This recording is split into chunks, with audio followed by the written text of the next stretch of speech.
Hello student, today we have to start with new chapter, that is social health. Why the children of your age are instructed same in each home?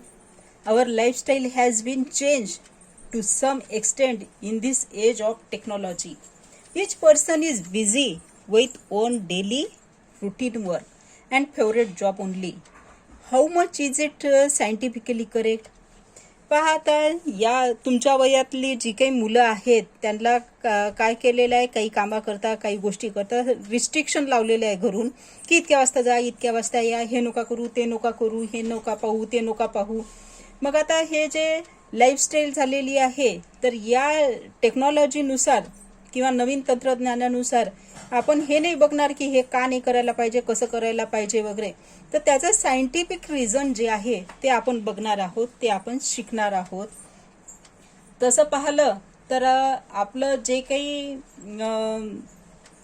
Social health आहे जे आपल्याला chapter बघायचं आहे ते हे जे social health आपल्याला बघायचं आहे तर ते बघण्याच्या आधी आपल्याला बघावं लागणार की from home what can we have to study. घरून आपण काय काय शिकतो. तर highly interactive, we are highly interactive with each other and with other. म्हणजे आपण एकमेकांसोबत हायली इंटरॅक्टिव्ह राहतो, बोलचाल करतो. मग हे घरून सुरुवात होते, म्हणजे घरून करतो. तसंच जे इंटरॅक्शन आहे ते इंटरॅक्शन कुठे राहणार आहे, बाहेर राहणार आहे. ऑकेजनली इंटरॅक्टिव्ह म्हणजे कधी कधी बोलचाल किंवा काही इंटरॅक्शन होत असेल तर ते ऑकेजनली होणारी. आणि नॉन इंटरॅक्टिव्ह म्हणजे अगदी अबोल. मग आता आपल्या क्लासरूममध्येही ह्या तीन प्रकारचे काय आहे इंटरॅक्शन जे होत आहे हे तीन प्रकारचं होत आहे. हायली इंटरॅक्टिव्ह काही स्टुडंट असतात, काही ऑकेजनली असतात, काही नॉन इंटरॅक्टिव्ह. काही केलं तरी एखादा विद्यार्थी असा असतो वर्गामध्ये की तो काही बोलत नाही. समाजात असं एखादं व्यक्तिमत्व असतो की तो काहीच बोलत नाही. Social health is the ability of person. It is a ability of person. एखाद्या व्यक्तीची काय झाली ती ॲबिलिटी टू एस्टॅब्लिश रिलेशनशिप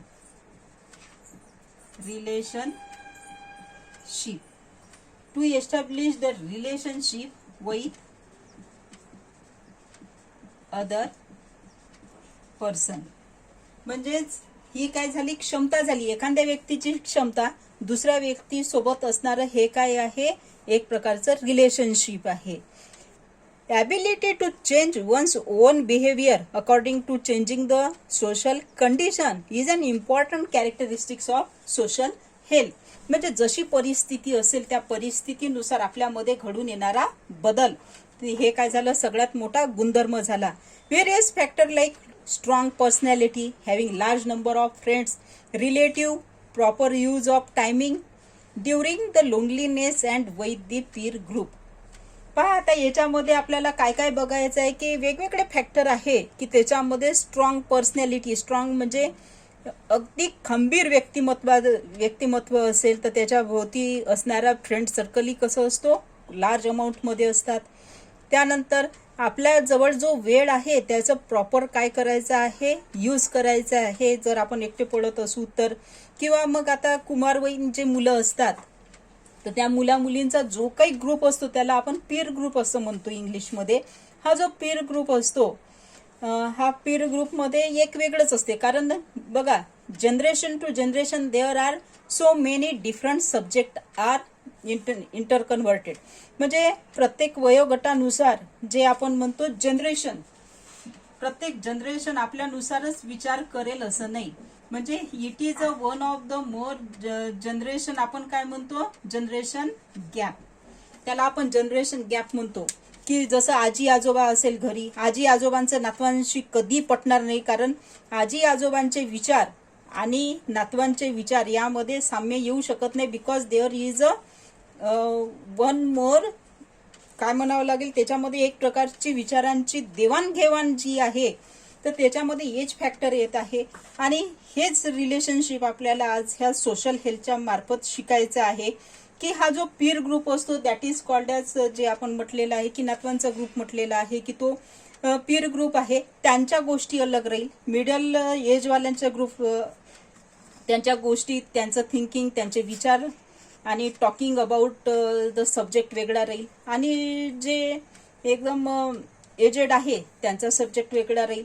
म्हणजे there is a one generation gap in between the two. दोघांमध्ये एक प्रकारची काय आहे, जनरेशन गॅप आहे. It is nothing but study of all this three thing, it is nothing but the social health.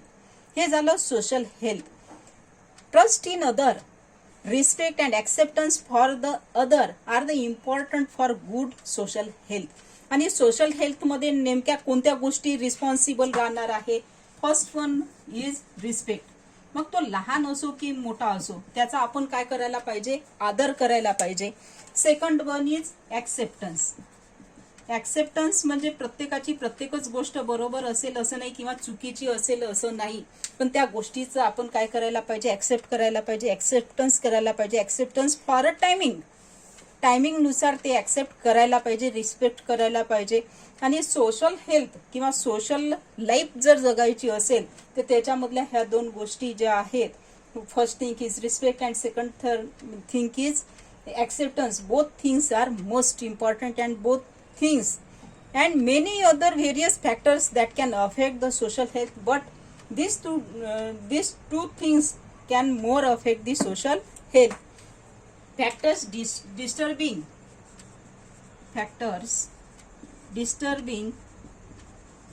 social health, we can study the point. First one is mental health. सगळ्यात पहिले आपल्याला जे बघायचं आहे mental health which is related to mental stress. Mental stress आपल्याला बघायचं आहे.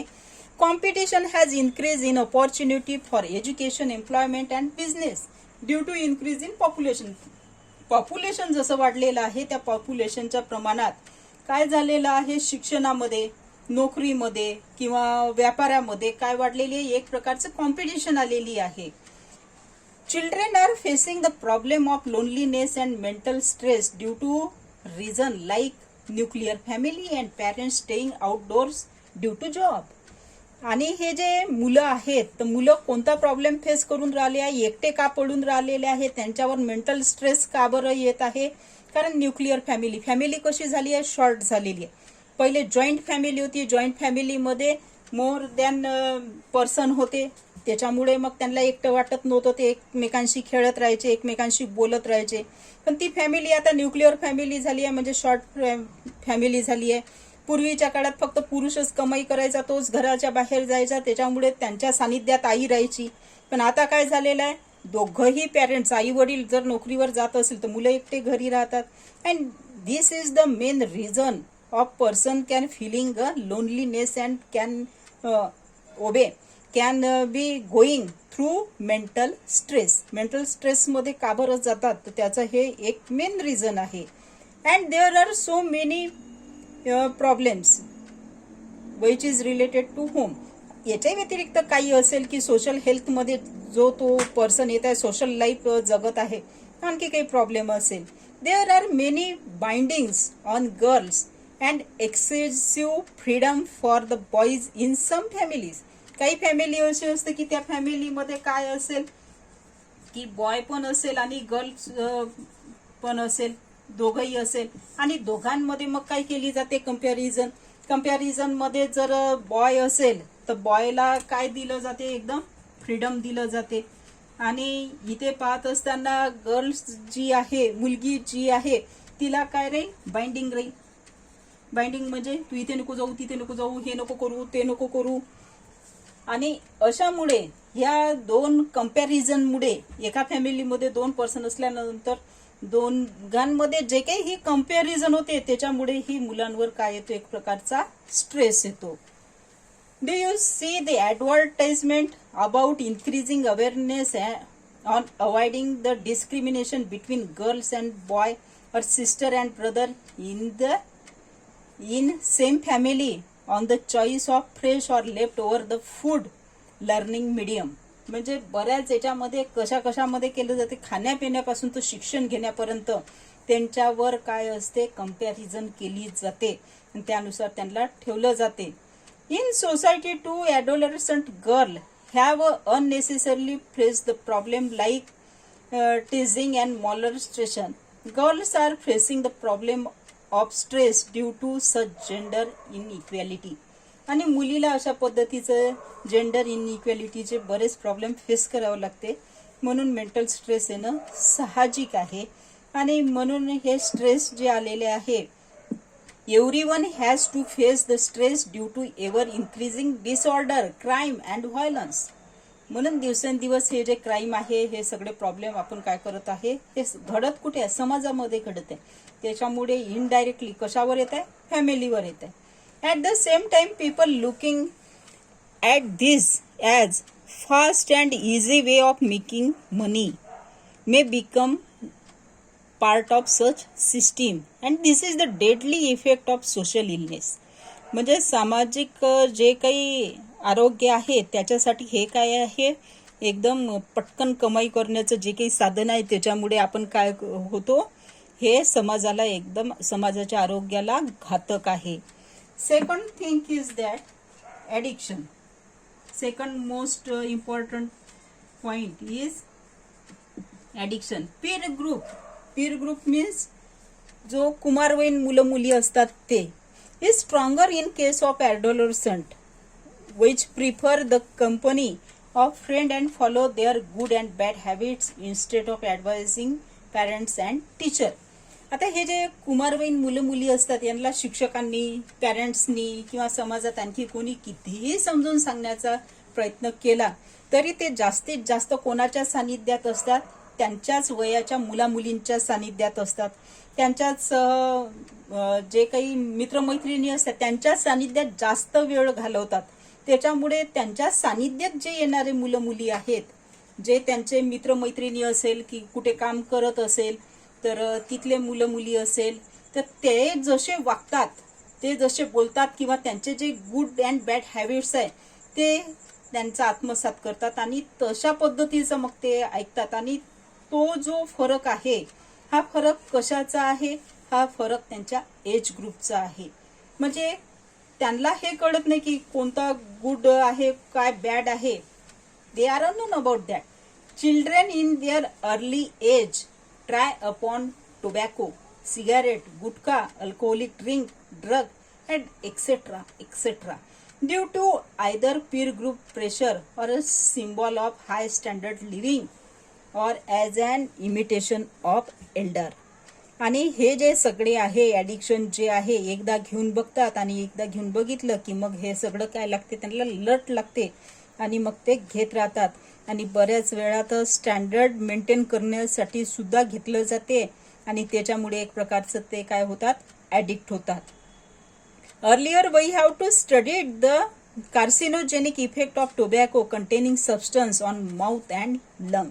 म्हणजे हे जे टोबॅकोजेनिक सबस्टन्स घेतल्या जाते तर त्याच्यामुळे काय होत आहे, तोंडाला आणि तोंडाचे आणि लंग्सचे जे फुफ्फुस आहे आपले, त्याच्यावर काय होत आहे, वेगवेगळे आजार होत आहे, वेगवेगळे इफेक्ट त्याच्यावर होत आहे. Then third one is incurable disease. Incurable disease. Diseases are, there are two types of diseases. First one is curable and second one is incurable. Curable म्हणजे जो दुरुस्त होतो तो. इनक्युरेबल म्हणजे जो आपल्याला बघायचा आहे. इनक्युरेबल म्हणजे जो दुरुस्त होत नाही तो, म्हणजे दुर्धर आजार ज्याला म्हणतो आपण त्याला.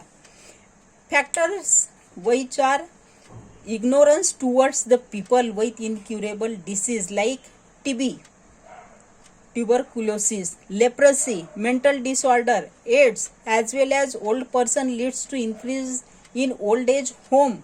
Such factor also may cause the harm social health. हे सगळे फॅक्टर कशासाठी आहे, सगळे आहे सोशल हेल्थचे. म्हणजे आपण जे ॲडिक्शन पाहिलेलं आहे की त्या ॲडिक्शनमुळे आपल्या शरीरावर कोणता फरक पडेल आणि काय केल्याने काय फरक पडेल, तर त्याचा विचार न करता जे या गोष्टीचा आपण ॲडिक्शन होतो त्याच्यामुळे काय होतात, बऱ्याच वेळा असे दुर्धर आजार होतात. आणि याला कारणीभूत काय आहे? वेगवेगळ्या गोष्टी कारणीभूत आहे. आपण एखादी एक फॅक्टर जो असतो, एका फॅक्टरला आपण गृहीत धरून त्याचं पूर्ण जे काही आहे क्लेम करू शकत नाही की या गोष्टीमुळे असं झालं असेल. तर हे जे सगळे फॅक्टर्स आहे, हे सगळे फॅक्टर जे आहे हे सगळे मिळून मग ते काय होतो, इनक्युरेबल डिसीज होतो. आणि इनक्युरेबल डिसीज जो आहे त्याच्यामुळे मग एक एक एक एक एक एक एक एक फॅक्टर जे आहे ते घडत जातात, आपल्या आयुष्यात घडत जातात. Addictive person cannot think rationally. जो ॲडिक्टिव्ह पर्सन असतो तो सरळ विचार कधीच करू शकत नाही. Due to this the person has to face the social, mental, familiar illness along with physical illness. मग असा जो पर्सन आहे तो सामाजिक, बौद्धिक, त्यानंतर फॅमिली म्हणजे आपलं जे काही कौटुंबिक आहे, कौटुंबिक हे पूर्ण तिन्ही ठिकाणी तो काय पडतो, फेल पडतो. आणि जो भौतिकरित्या जो आहे तोही काय पडतो, आजारी पडतो. There are so many factor we have to see. Communication media and excessive use of modern technology.